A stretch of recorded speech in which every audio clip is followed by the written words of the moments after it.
আজকে প্রশাসনের কেউ আমাদের সাথে এখনো পর্যন্ত যোগাযোগ করে নাই, তবে আমরা বিভিন্ন মাধ্যমে তাদের সাথে যোগাযোগ করার চেষ্টা করেছি। তাদের পক্ষ থেকে আমরা যে সাড়া পেয়েছি, তারা আজকে নিয়োগ কার্যক্রম নিয়ে ব্যস্ত আছে। আসলে এই প্রশাসন শিক্ষক নিয়োগ বোঝে, অ্যাডহক নিয়োগ বোঝে, এরপর রুয়াও বোঝে, কিন্তু এই প্রশাসন রাকসু বোঝে না।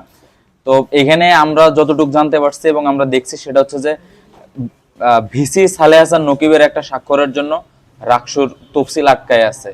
এখানে নির্বাচন কমিশন নির্বাচনকে সুষ্ঠুভাবে পরিচালনার জন্য 2টি নোট প্রশাসনের কাছে পাঠিয়েছিল।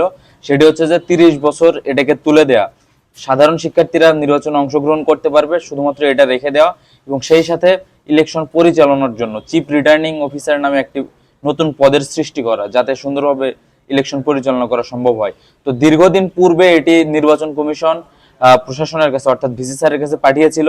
ইভেন আমরা জেনেছি যে একটা সিন্ডিকেট এটা উঠেও ছিল, এবং সেই সিন্ডিকেট ভিসি স্যারকে এই ক্ষমতা দেয় যে তিনি চাইলে এটা অ্যামেন্ডমেন্ট করতে পারবে, তিনি সেটা করেন নাই। এরপরও আমরা দেখতে পেলাম যে হচ্ছে সেদিন এসি মিটিং এর পর যে সিন্ডিকেট হলো, উনি সেই সিন্ডিকেটও পাস করে নাই।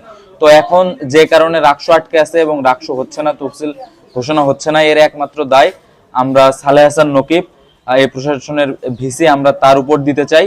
এবং আমরা বলতে চাই যে যে প্রশাসন রাকসু দিতে ব্যর্থ হবে সে প্রশাসনকে আমরা চাই না।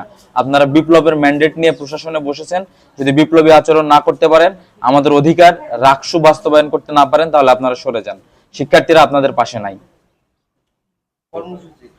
আমাদের আজকের কর্মসূচি, আমরা অবস্থান কর্মসূচি সকাল থেকে অবস্থান করছি। আমরা প্যারিস রোডে অবস্থান করেছি এবং এখানে প্রধান যে প্রশাসনিক ভবন, এই প্রশাসনিক ভবনের মূল ফটকে আমরা অবস্থান করছি, এবং আমরা আমাদের অবস্থান কর্মসূচি চালিয়ে যাব যতক্ষণ না পর্যন্ত রাকসুর তফসিল ঘোষণা করা হয়।